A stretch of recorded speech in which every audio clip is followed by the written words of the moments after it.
Okay, what's good, world? It's your boy SK74. We back in SK74 gang. What's good? Nah, I'm just fucking with you. But nah, we back with another one. As you see, it's a story of KTS Vaughn. I don't really know much about this. Actually, I don't know this guy. I'm gonna be 100. So I guess we probably could try to figure who out or figure him out as we watch. Let's do it.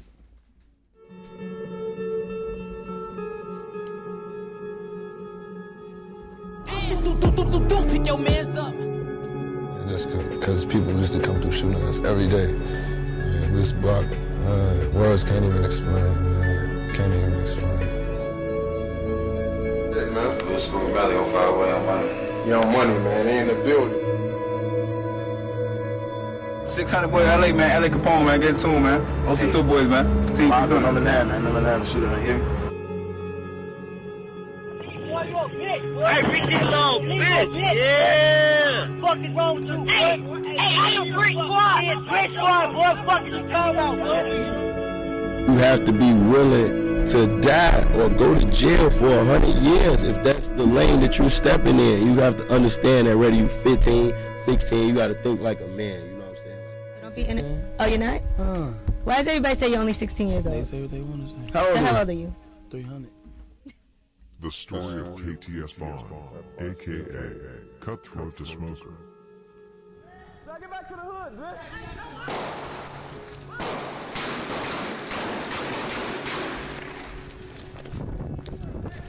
You got tough! Most people have no clue that in 2023 the best way to make money on Amazon is not with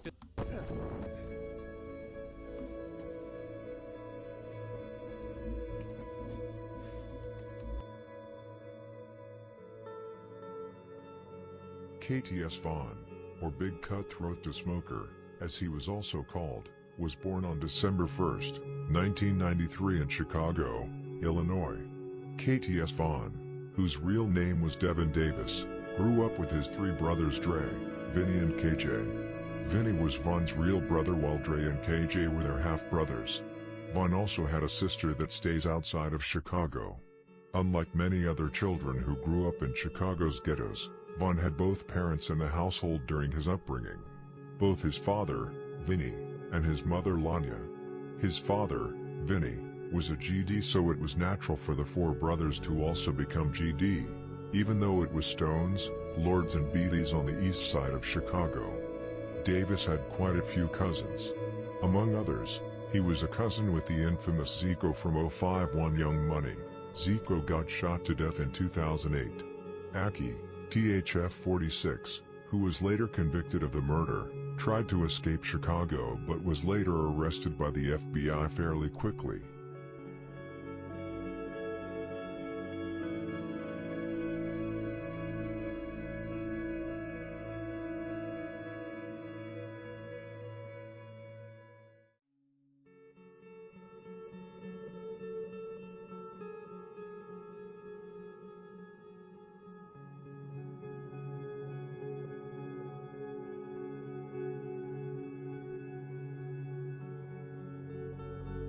Just like I mentioned before, Devin's dad, Vinny, was a GD.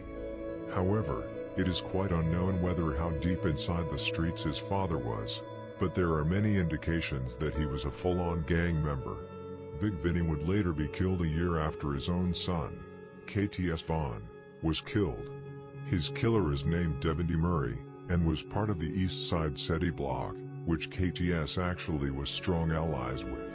Vinny was sitting in a parked car on the 6600 block of South Michigan Avenue in the city's Park Manor neighborhood with a 22-year-old girl. Devin D approached the car and shot Vinny 5 times, and the 22-year-old girl 3 times. Tragically, Vinny was found dead at the scene, but luckily the girl survived the shots. Devin D was later arrested, and later convicted of murder in the attempted murder, after 2 witnesses pointed him out, one of whom was in the back seat of Vinny's car.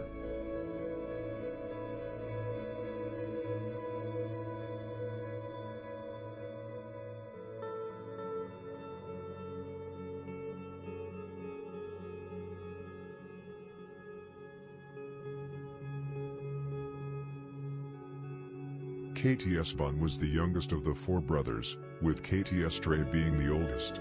All the brothers would end up in the criminal path. KTS Dre started first because he was the oldest, and then the older brothers would hang on. Since Dad was also a criminal, it was tragically quite normal for the brothers to get in that way as well. All the brothers became GD because of their father, and started hanging around 75th and Cottage, which was KTS main block. This was, among other things, where Von recorded the grimy music video for his most famous song, Kill to Survive. His brother Dre first claimed Lakeside, Von and Vinny first claimed E Block, Vice Lords, before they all flipped to KTS, GDs. Von grew up with people like KTS Rio, Pasto, Lakeside, Ronimo, Moose Block, Pac Migo, Pocket Town, and Denny G, Pocket Town. Around 2008 to 2009, Von and his brothers were out on the streets in their early teens. Because that was where their friends were, it was the only normal for them. Von started robbing people and fighting all the time around 2010. He actually robbed No Limit Greg back in 2011. It was also around that year that Von started playing with guns. He had already started shooting at NLMB and Sircon City gangsters, who were KTS main enemies. 2011 was also the year that KTS Von would take his first life.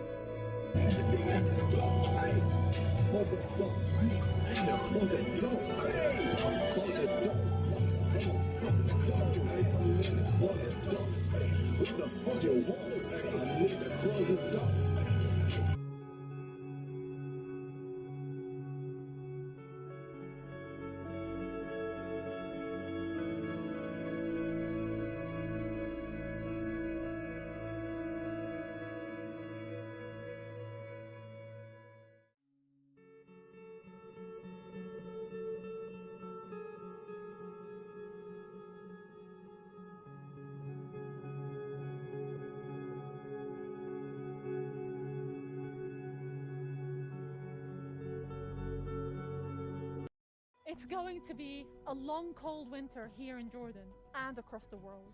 Right now, tens of thousands of refugees. KTS started as an alliance between Lakeside GDs, Pocket Town and 075 Vice Lords.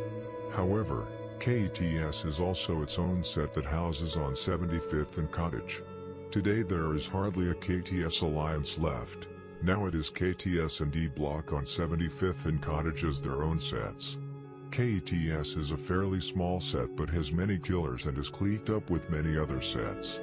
There are both disadvantages and advantages to being such a small set as KTS actually is, and fighting against numerically and financially large sets such as NLMB, which is an incredibly large set.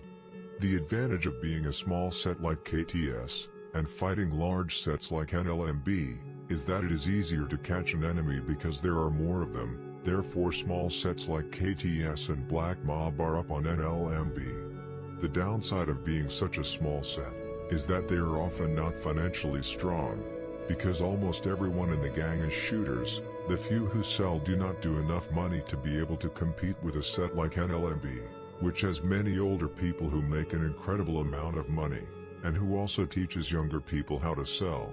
They also get a lot of money from both Lil Bibby and G Herbo. Another disadvantage is that such a small set can become extinct quite quickly. That's why NLMB often outlasts their ops, even though they lose many members.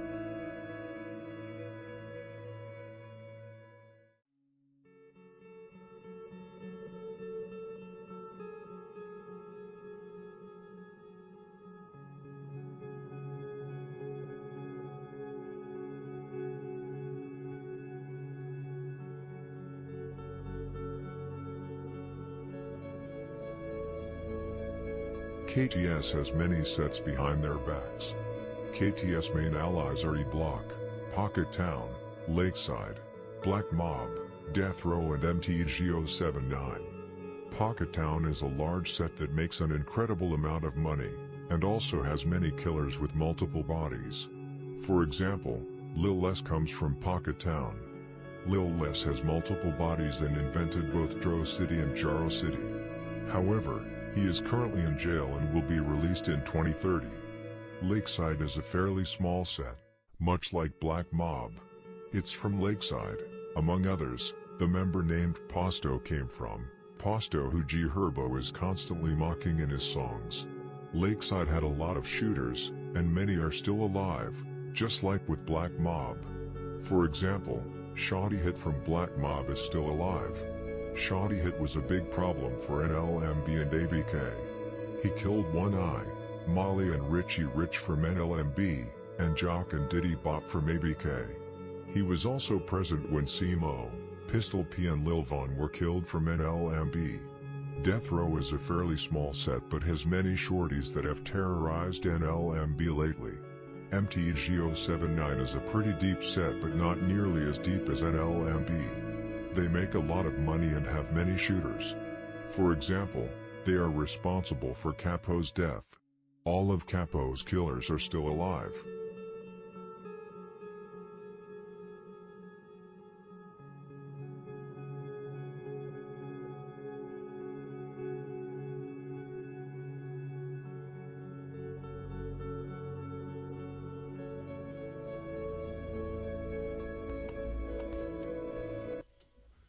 One thing I can say though, no matter what part of GD you are, whatever area you in, you still seem to act the ass, regardless.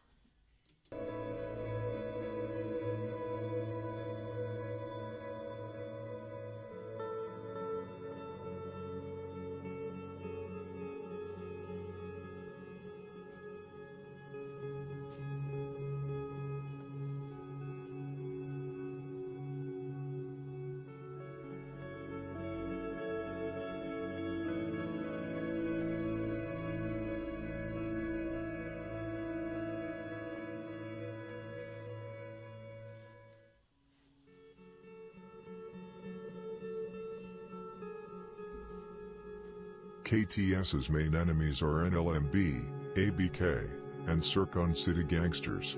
Then there are smaller sets and cliques around the gangs. No Limit is a huge set that has been around since the 80s. They got endless with killers, trappers and robbers. They also got rappers like Lil Bibby, CEO now, and G Herbo who provide them with guns and money. Because NLMB is such a large set, they have also lost extremely many members over the years. However, NLMB still has many of its main killers and members alive. For example, Mally, Mineski, Cairo, Crazy James, Juvie, Doo-Wop, Wet 'Em Up and Merch Money, who all have bodies. Because NLMB is such an incredibly large set, there are many cliques within the gang, and the different cliques are cool with different gangs. There are shorties who have had problems with Circon City, while others is cool with them. Some cliques is cool with 051 Young Money because of family ties. For example, No Limit G Slim who was Melly's and Woo's uncle. G Slim rocked with 051 Heavy. G Slim's son, Lil G Slim, also paid homage to Melly when he died. Then there are people like Doo-Wop, Mally, Mineski and Wet 'Em Up, who hate 051, because they are close to a block, THF 46 and 300.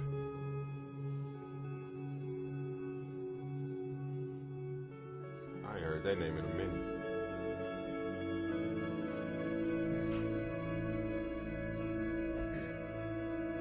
Crazy shit.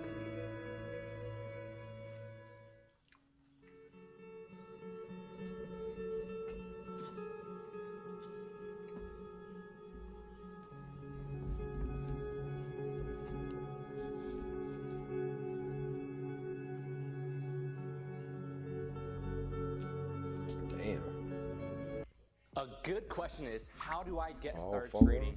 A better question is, how do I profit too? So them niggas can't figure it out. It's all fault.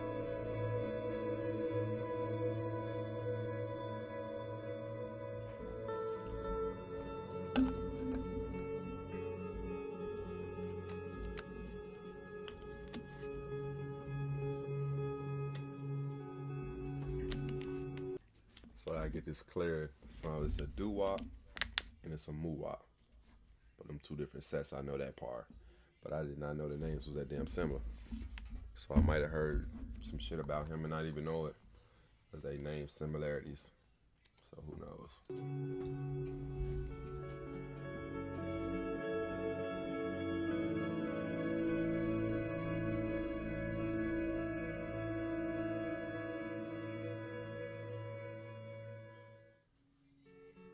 ABK is a pretty deep set, located on 73rd and Coles. ABK have been around for a long time and they got many killers. For example, they were the ones that killed Shooter Shells, which was a really dirty kill. The shooters were taking turns shooting him in his face. They did him dirty because Shooter Shells shot Yogi, then stood over him, and gave him all face shots, because Yogi killed Shells' brother Scoops, while Shells was locked up. ABK mainly beef with Lakeside and Black Mob. Circon City Gangsters is also a big set that has been around for a long time. Circon City was allegedly the set that got KTS Vaughn, but there are many different theories about who it was. I will go through all the theories later in the video. It is still very unknown who actually got him. There are many sets that wanted to claim him after he died, because he terrorized many sets on the east side. Circon City is located on 74th and 75th in Dorchester.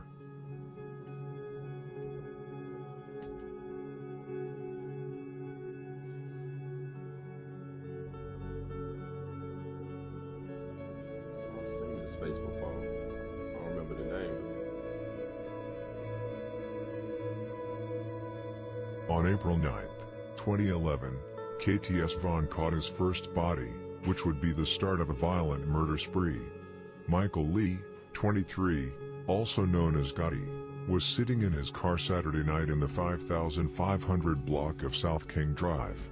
Suddenly a car pulled up next to his car. KTS Vaughn stuck out his arm and shot Gotti in the head, who later died at the hospital.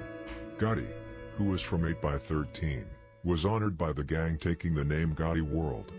KTS Vaughn and other members started mocking Gotti on Twitter, and in several songs.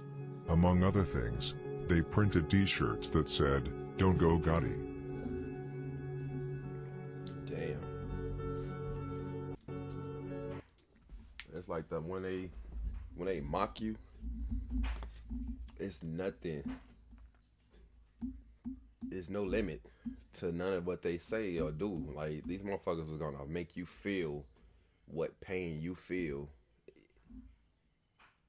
These niggas is reckless. That's all I can say.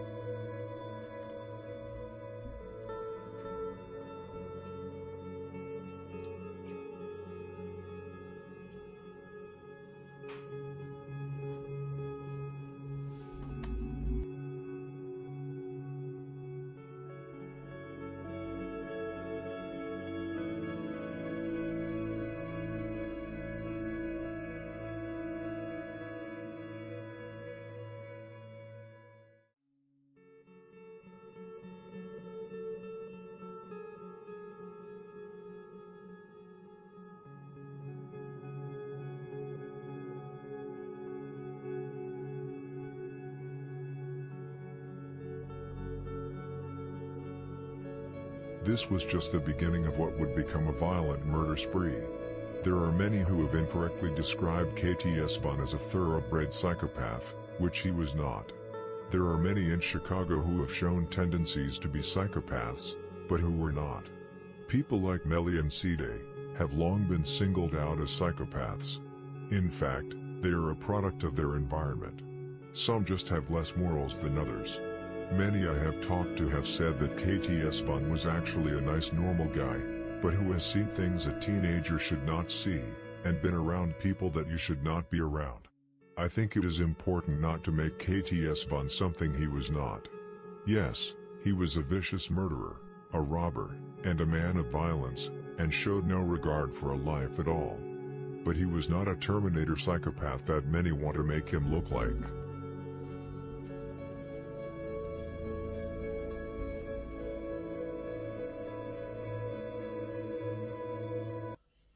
If you have bad credit or little money, what if I told you you can get a camera and computer today? That's right.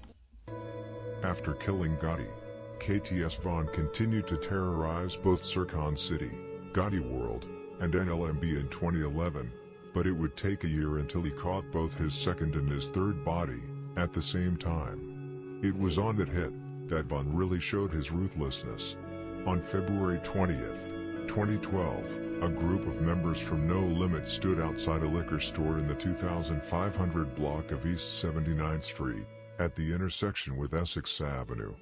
Suddenly a car appeared on the street. KTS Vaughn opened fire from inside the car with his Tech 9. He started spraying bullets into the group of people. Rock and Alamo, who were both hit by several bullets, died instantly on the spot. Rock was hit while running into the store, while Alamo was standing outside, and was hit by multiple bullets. What many do not know is that G Herbo, No Limit Wet 'Em Up, and Pharaoh were 3 of the 4 who were injured by the bullets, but luckily survived. In total, 2 people were killed, and 4 was injured. I just like to ask this question. Do you call these motherfuckers that get hit and survive lucky or blessed? Like, that's a good ass question. Like, motherfuckers under, I'm changing the words here. People that live by the Bible, you know what I'm saying, they would say blessed. But what would you say about this one? That's a good ass question. Like, would you call them blessed or lucky? Ain't no way in hell that many people got shot and survived that shit. Not everybody do that.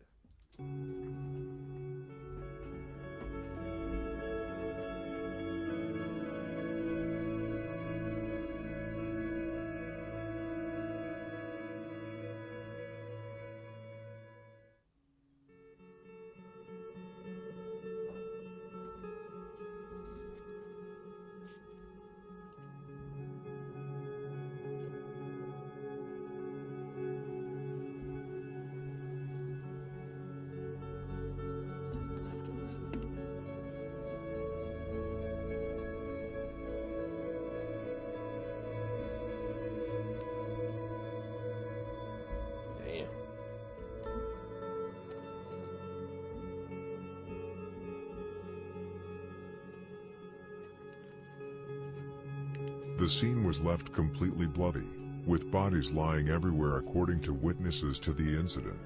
Bullet holes were found all around the place, and inside the store. Body after body was carried out on a stretcher, injured, as well as dead. Gregory Alamo Glincy was a 57-year-old father to 4 children.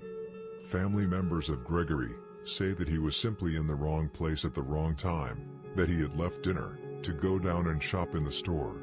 However, Alamo was not an innocent angel as many would like it to be. He taught many young No Limit members how to trap and slide, and certainly had his not-so-innocent days himself as well. I'm be honest, I don't feel it'd be a bad thing, but them niggas be on your team, and you're not showing them what the fuck to do. So when some shit go down, you niggas get fucked. Nah, nigga, teach your little nigga. The fuck you talking about? I mean, I ain't on nobody's side on this shit, you feel me? I'm just understanding the situation, you know what I mean? That's it, that's all. He was also mentioned by G Herbo in his song, East Side Story, where he said, "Still F the ops crazy, R.I.P. Alamo." Jamal Rock Harris, 19, was a well-loved member and shooter, just like Kobe. No Limit adopted the nickname, Rock Block, in his honor.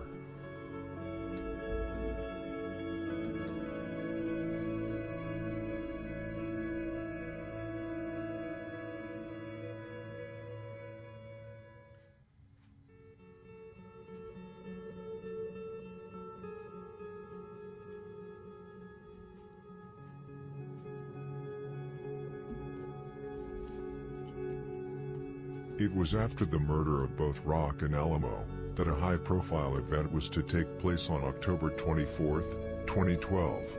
Of course, I'm talking about the YouTube video, No Lacking Part 3. KTS Vaughn, KTS Stray, Pasto, and some other KTS members caught No Limit Kobe, Cairo, Moody, and another No Limit member. KTS Stray, who was older, approached 17-year-old Cairo and told him, "Say fuck rock." Cairo refused to say it, and Andre hit him with his right hand and broke his jaw. Moody then came out of a bathroom at the restaurant with a gun in his waistband. KTS then left the restaurant and headed back to their hood. The No Limit members then retrieved weapons and followed them. They had both automatic weapons and pistols with them. Moody, Kobe, and Cairo all fired shots. Posto ended up getting shot in the arm. They all ran in panic back towards their hood, except KTS Vaughn, who laughed, ran and filmed everything, like it was a game. Damn. Hey, don't get me wrong, I get niggas wanna prove their point. But that's what gets you really into the bullshit of getting caught or some other shit. Like, I know niggas didn't give a fuck about getting caught by 12 type shit. But, like, you don't never know who was watching the scene and fuck around.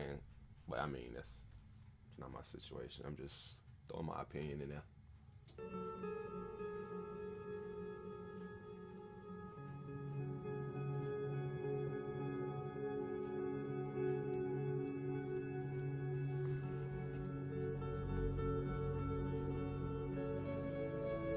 G Herbo actually acknowledged this incident in a song that was dropped 2015. The song is called Back at It Part 3, with both Herbo and his close friend Smoke Da Don on the track. Herbo started off dissing both Dead Lakeside and Black Mob members when he said, "I'm smoking on Posto, I'm smoking on Bud, Lil Scoobs and T-Bone." Later in the song he would acknowledge what happened at McDonald's, where he said, "YouTube the No Lacking 3 video, yeah, a few of them gone, all of them gone," which is not entirely true, because What's crazy to me, it's a lot of McDonald's shit going on. I'm starting to see, I kind of get like some of the songs I listen to, like niggas slide through like a drive through, you know what I'm saying? I get that. But everybody use McDonald's, or cause, well, maybe that's a motherfucking place where a lot of scenes actually happen at too. Cause one of the last videos I did, little bro got hit in the driveway. So that's probably where it mainly came from. I mean, no disrespect on bro, but I'm trying to get that better understanding why everybody use McDonald's in their verses. You know what I'm saying? I understand, like, but I guess I get some of it. I just don't pick it all up at once. You know what I mean? Anyway. KTS Dre is still alive. Von loved incidents like this. Just as you can see at the end of the clip, Von laughs even though his friends were in great danger. KTS Von had no mercy. Not for boys, and not for girls. KTS is quite notorious for being a set with many members that were abusive against women. For example, KTS Rio, who was in a super toxic relationship with J Money's ex-girlfriend, and used to beat her often. King Von tried to intervene a few times, and told Rio to stop beating her. However, Rio did not want to listen, and told him to mind his own business. KTS Von was also very abusive, and has beaten, and spat on girls.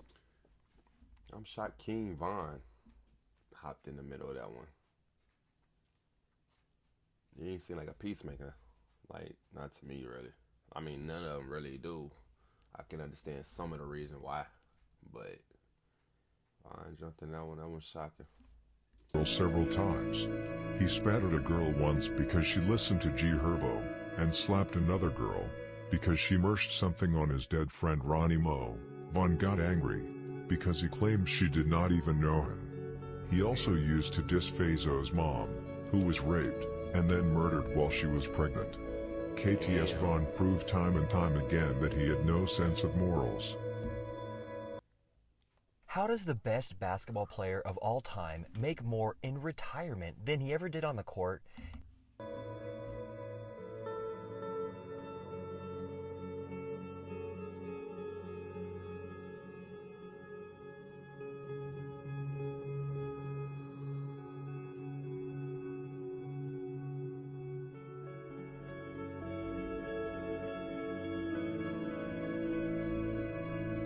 Yo, they little hoe, come turn up Mo Block, man.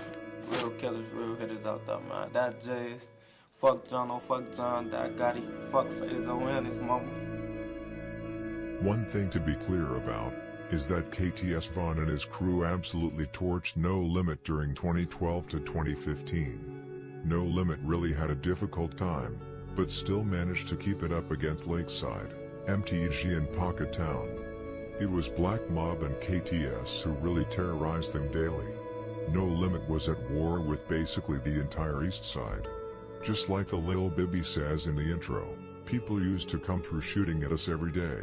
That was really the case. No Limit were completely taken aback by both KTS and Black Mob, where KTS Vaughn, shoddy hit and shooter shells caused the most damage.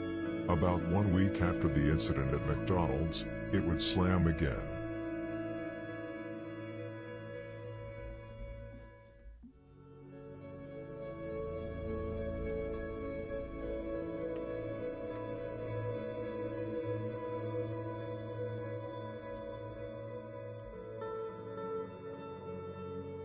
On October 29th, KTS Vaughn and his blood brother Vinny were sitting outside Carlos Big Los Alexander's home on the 7900 block of South Escanaba Avenue, waiting for him. Carlos had just been buying newspaper and coffee.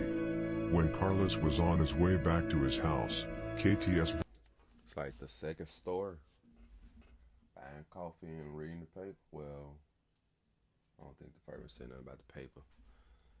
But it's like the second story. Like, they really don't give a fuck what time of day. I mean, shit, who would? I don't know. Vaughn and his brother Vinny shot him in his back from behind with several shots. They then ran and fled on foot. Carlos was a 33 years old well-respected member from No Limit. He was described as a guy that everyone wanted to hang out with. He was also the father of 4 children. A longtime friend named Leonard Thomas said that Carlos was not into the streets, he took care of his family. Leonard and Carlos had known each other since they were 7 years old. They both lived 1 block across on South Muskegon Avenue. He says that when they were little they had sleepovers almost every night. As adults, they often watched football together and cheered on their beloved Chicago Bears together. Leonard took his friend's death very hard. He could not go to work for several days.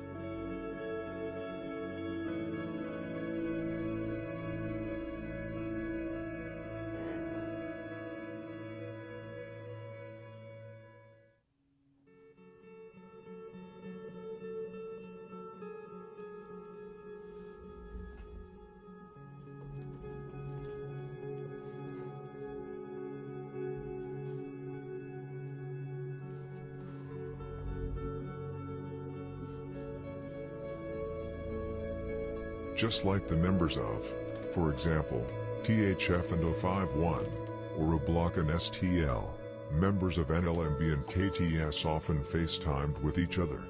KTS Vaughn, for example, FaceTimed with both Herbo and Cairo several times, and even gave Cairo credit for being a ruthless savage. Dre also talked to Cairo on live stream a few times. This was very common. They could talk to each other as if they were friends, but in reality they would smoke each other on sight. It's very surreal in a way. If you do not know anything about the story of 051 and THF 46, and Melly and Zoo, for example, you would have thought they were friends when you saw their live stream on Instagram.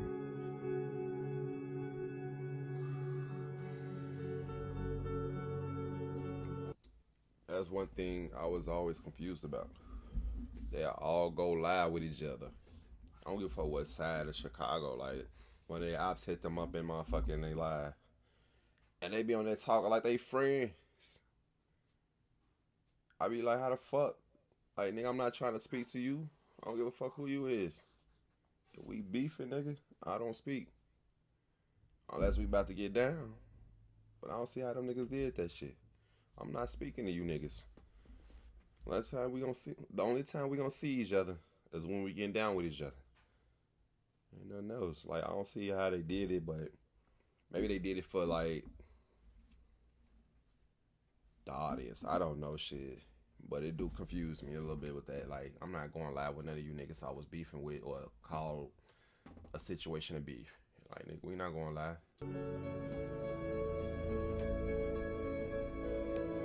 Charlie, his little herbal bitch.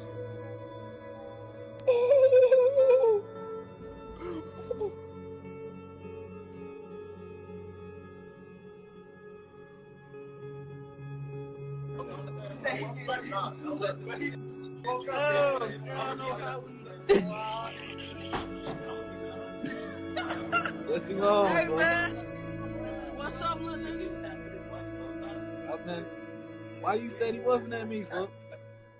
No, man, what you on, little bro, man? Why you on here capping, man, like this, man? Why you playing on here like this, man?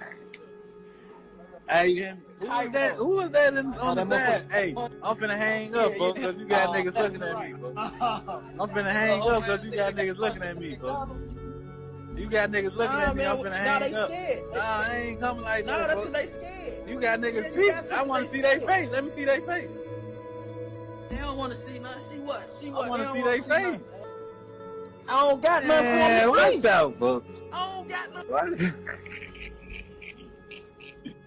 After already doing so much dirt both in 2011 but mainly in 2012, KTS Vaughn, but mainly Posto, was looking for revenge after being shot in the arm after the incident at McDonald's. But mostly, Vaughn and Posto were out looking for revenge on NLMB because they killed Lolo from Lakeside. On April 4th, 2013, Lolo and another man had been walking along the 2700 block of East 80th Street when Mad Max, aka C Money, and G Herbo approached them. C Money shot Lolo in his chest. His friend tried to run away, but Herb managed to shoot him in his ankle before they both fled the scene on foot. D'Angelo Lolo Simmons was shot in the abdomen, with the bullet tearing through his stomach, liver, pancreas and aorta before coming to rest in the soft tissue on the right side of the back. Simmons was rushed to Northwestern Memorial Hospital, where he was pronounced dead at 7:04 p.m. Lolo's neighbor Mike Smith described Lolo as a loved guy in the area. Lakeside later named their area Lolo World to honor his memory.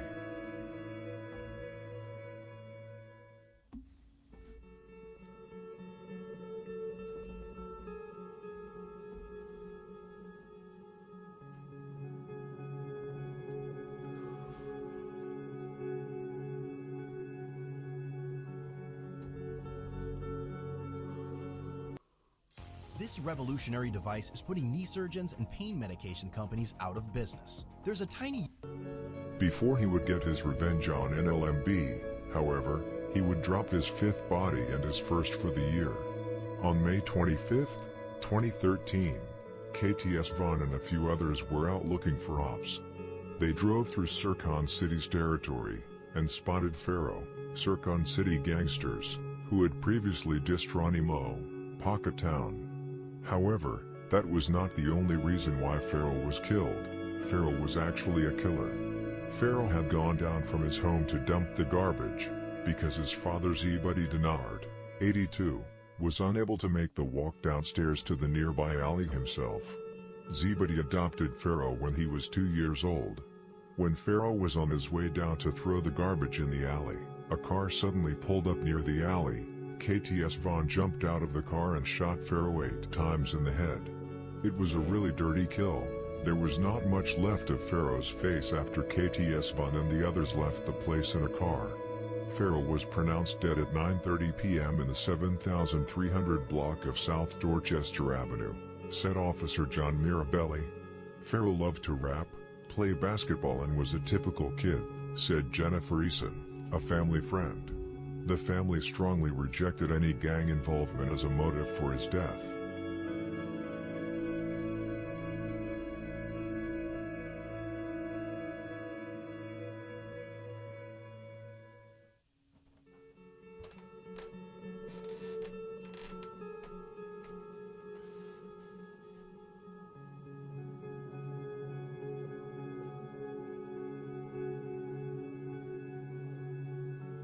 About a month after KTS Vaughn killed Pharaoh, he would once again show his lack of morale. Vaughn started tweeting things like, "Pharaoh from Sircon new name fried face." This was extremely disrespectful. but he would also top it. On June 19th, Pharaoh's ex-girlfriend wrote to him on Twitter. She wrote that he is disrespectful, that she cannot wait until someone catches him, and that they are going to make sure he does not get a funeral. She was also disrespectful to his dead friends. KTS Vaughn answered her about a week later, and wrote, "You know Pharaoh caught face shots.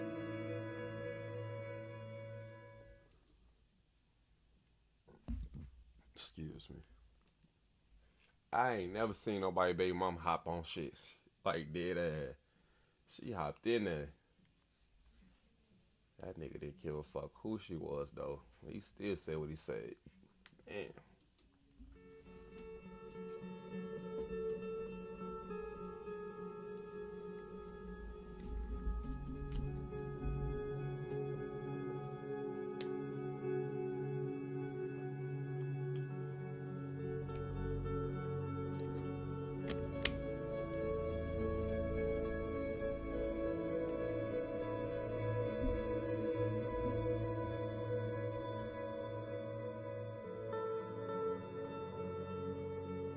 This really shows the horror and the evilness in this. It's not just someone who dies who gives a point to the other gang. It is a mother's child, a father's son, a friend, a boyfriend or a girlfriend. I ain't gonna hold you. I'm watching my subscribers go up. I'm loving y'all. Appreciate that shit. Real shit. Friend, a cousin, or just think of the trauma that lives with those who happen to see someone get killed. Or imagine that you're being a father, your son gets killed by a gang. Later you are openly taunted on social media by those who did it. This is not something special for KTS Vaughn, it applies everywhere in the city. Think how hard it must be for example models' parents, and loved ones, who got to see King Von tweet, "Me and T-Roy man, we murder for fun," or for Shaq's parents, who got to see their son's killer write on Twitter, "LOL Shaq was laying next to that garbage can, smelling like one." Damn.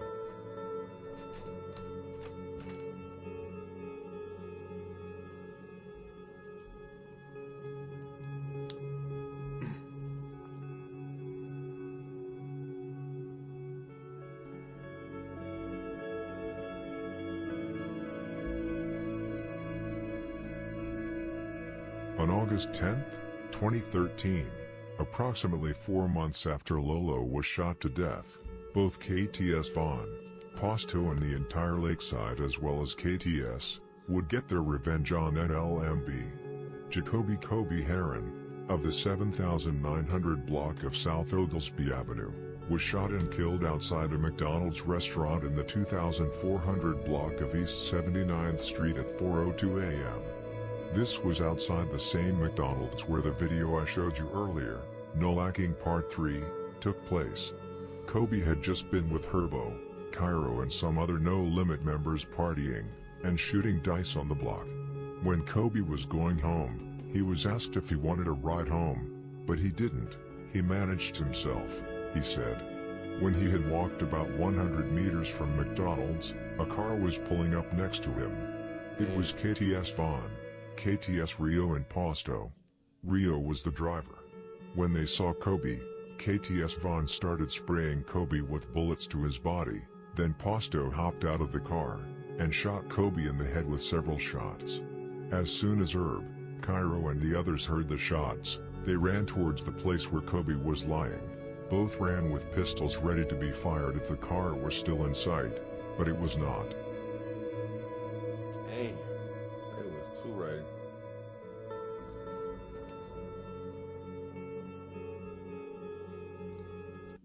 What's crazy, and I'm seeing in a few of these videos, like a lot of these people could actually make it, but half of them are not listening to little shit. Like how they was just like, bro, you need to ride back to crib. He could have just like, fuck it, just slide me through. You know what I'm saying? Now, 9 times out of 10, they probably would have seen the car them niggas was in, but they probably would have had a better chance getting bro home than him saying, fuck it, I'ma just walk. Like, don't get me wrong, niggas ain't scared, niggas ain't worried. Motherfuckers ain't about to let nobody run them out their own hood. So I get that shit. But at the same time, it would be like certain scenarios, Some of these niggas actually can make it instead of just saying, fuck it, I'm gonna be me. Like, I ain't saying, motherfucker, change you, be no bitch, none of that shit, you feel me? It's just like, you know niggas looking for you, you know what I mean? Why have your head completely open 24/7? I get you in the field, you know what I'm saying, most of the day doing what you do. I feel that, I get that, I ain't mad at that. You a grown motherfucker, don't do his thing. But it be the smallest things, you be like, damn, if you'd have just took this turn instead of that one, you feel me, you'd have been home, you feel me? Like, I don't know, that shit crazy.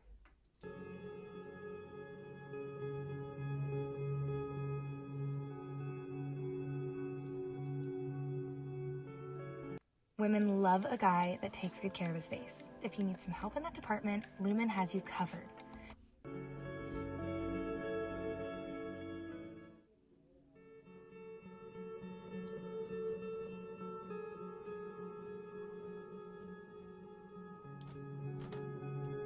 Kobe was a loved member from No Limit. He was close to most of the people in the gang. He was extremely close to people like G Herbo, Cairo, Mineski, Rock, Bibby, Capo and many more. He was a guy everyone liked. To my knowledge, Kobe was a shooter but not a killer.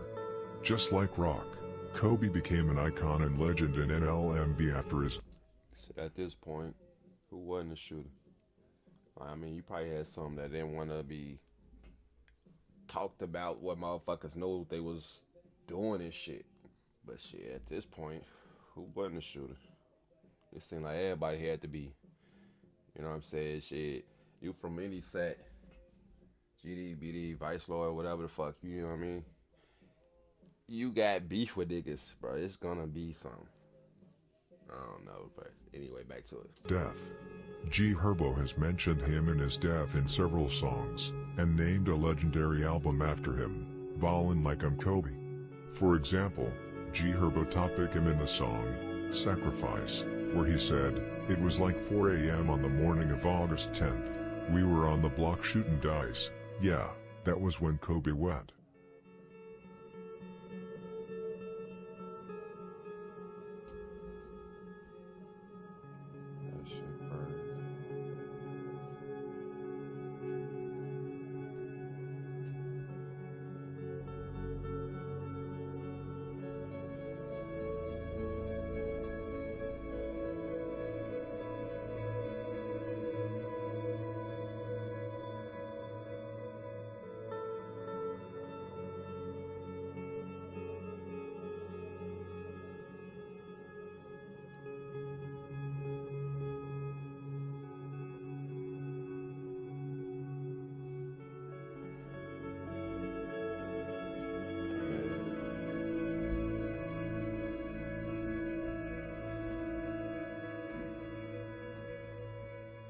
NLMB was eager to get back for Kobe, and that it would come fast. On November 23rd, NLMB would have their revenge for Kobe. Posto had just been released from prison on November 18th, 2013. No Limit wanted him bad, and 5 days after he was released, they would get their revenge. Tyson Posto Anderson was shot in the 2700 block of East 80th Street, just around the corner from his South Chicago home. About 11:05 p.m. Saturday. Posto was standing in a hallway on the first floor. Suddenly Crazy James and Mad Max came and ran up to him and shot Posto in the head. Posto was rushed in critical condition to Northwestern Memorial Hospital, where he was pronounced dead at 11:50 p.m. According to authorities, relatives described Anderson as joyous, playful, and a typical teenager.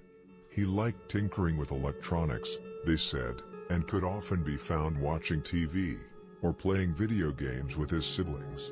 He was trying to get his life straightened out, said Anderson's grandfather.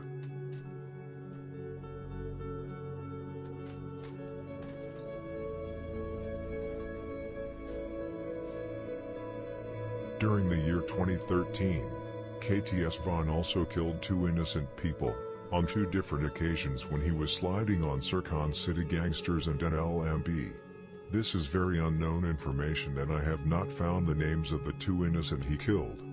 KTS Von never wanted to leave witnesses. If a person was in the way, then he shot that person as well. He had no mercy at all. He really went all in on everything he did. In 3 years, KTS Von had caught 8 bodies, and only God knows if he has taken more lives than that. The ops really hated him, they wanted him bad. No Limit members constantly commented on his Instagram posts, mocking him. In 2014, they were close to killing him. KTS Von got locked up in early 2014. He was then released in mid-2014. Crazy James and some other NLMB members caught KTS Von walking with another guy. They pulled up next to them, and Crazy James shot him in his chest, and then they drove away from the place. KTS Von was in hospital for several weeks during surgery, and eventually miraculously survived the shot that hit him close to the heart. That's why I asked, would you say that's luck or a blessing? Because that was so close. Like, there's not too many areas in that motherfucking way you can hit and survive through that shit. Like, I'm not trying to hit that shit. You gotta pay attention, bro. Are you saying blessed or lucky? Like, I really want somebody to comment, like, what do you feel? Is that blessed or lucky? Dead ass.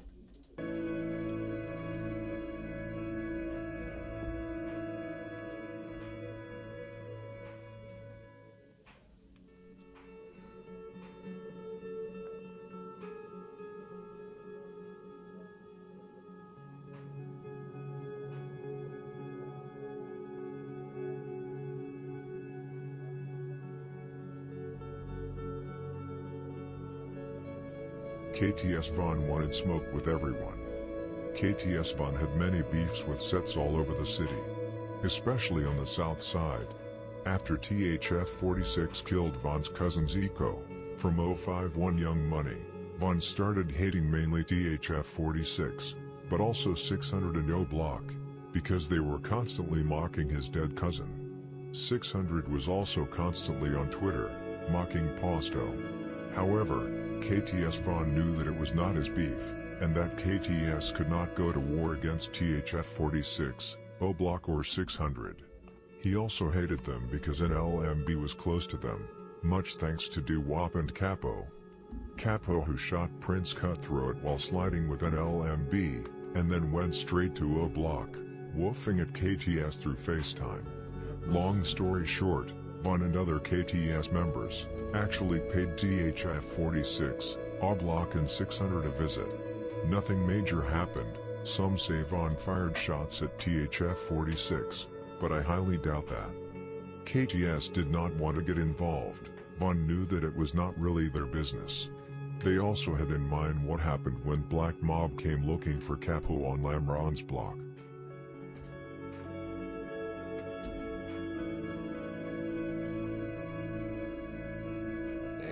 Big Glow say this old block. He said this old block, this shit should be no block. This shit should be no block. Fuck trains on one whole week out here, boy. Gang gang it. Gang shit on, bro. Gang gang.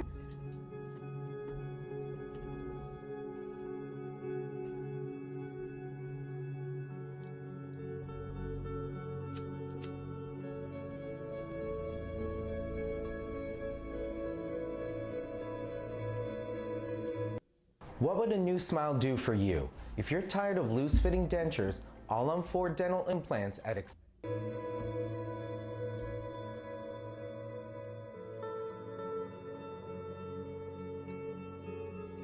Just as Ida described 051 Melly in a live stream on Instagram, one could also describe KTS Von. Ida said that Melly is one of those guys who simply did too much.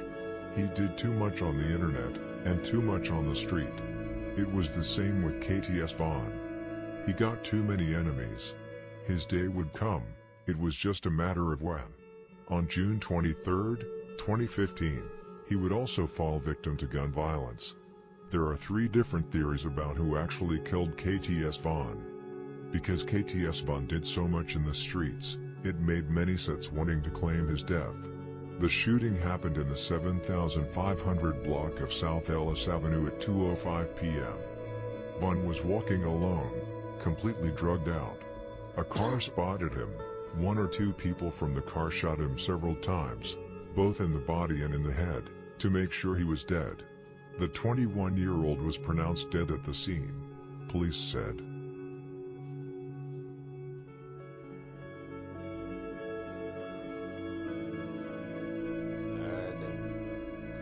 The first theory says that it was No Limit that killed KTS Vaughn. Choppa, NLMB, Mad Max, aka Simani, NLMB, and some other No Limit members were out looking for ops when they spotted Vaughn on the sidewalk. Choppa and Max first shot him multiple times from inside the car, then Max hopped out and shot him several times in the head to make sure he was dead.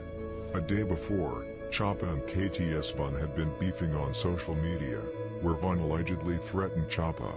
After they murdered Vaughn, they started mocking him constantly on social media and in songs. For example, in the song, Don't Get Exposed, with No Limit Diesel and 30 clips, they said, "Why do you think we smokers? 'Cause we took the name from the smoker." Max even immediately after the murder started calling himself the Smoker on Instagram. Choppa also uploaded videos from the night it happened, mocking KTS Vaughn. Choppa also posted pictures after the murder, that they were in a safe house for a month, and were on full alert all the time. Choppa is still alive. Max was killed 2018, Hal Rel, Lakeside, chased him around in his OG's house, and shot him. Doctors kept Max alive for several weeks after he was shot. Max allegedly said on his deathbed, drugged out, that it was Hal Rel who shot him.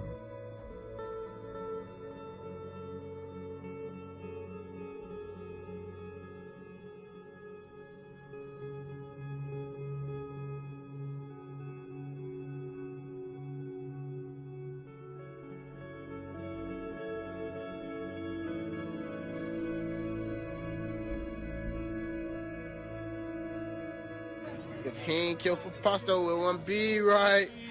He should have killed for Pasto and kept his pipe. But now he up there for no business. Why your dumb ass, dick?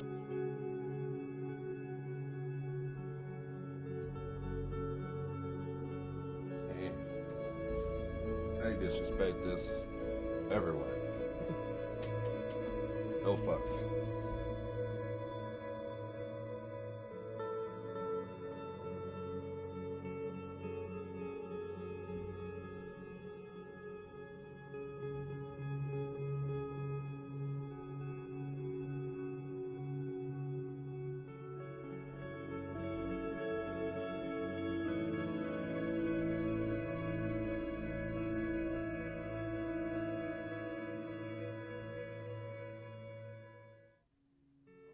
The other theory about who killed him is that it was the Sircon City gangsters who killed him. However, it is very unclear who from Sircon City it would have been. There has been speculations about Eric and Barry from Sircon. Eric was killed 4 days after Vaughn was killed. Pocket Town got him while trying to get back for Vaughn. However, most of my sources say that Vaughn's killers are still alive.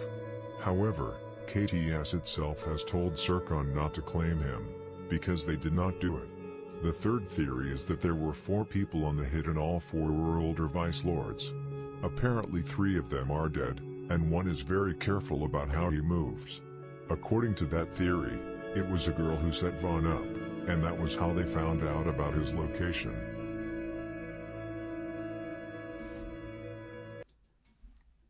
I don't sound about close. It's just random as fuck on the curve. You feel me? She might have got him. I'm just saying.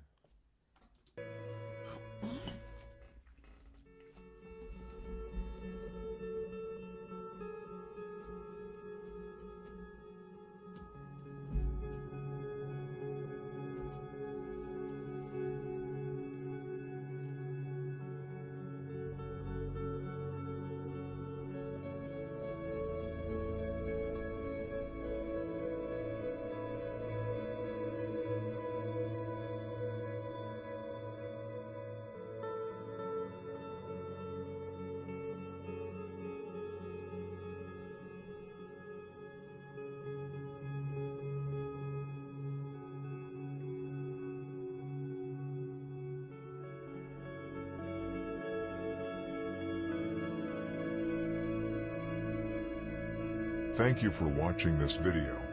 Like and comment on what you think of it. Rest in peace all who have lost their lives in the gang wars. This video has been extremely difficult to make. The East Side is not as well documented and known as the South Side. Hope you enjoy it. Yeah, that was a little different. I don't know. I think it could have been that last one. Because he didn't send his load. You know what I'm saying? Not too many niggas, like, they gon' slide and move around just to see who out. Nah. He might have been set up. But anyway, that's it. That's it. You feel me? Let me know what you know. What you think in the comments. You know what I mean? Like, comment, subscribe. Your boy out.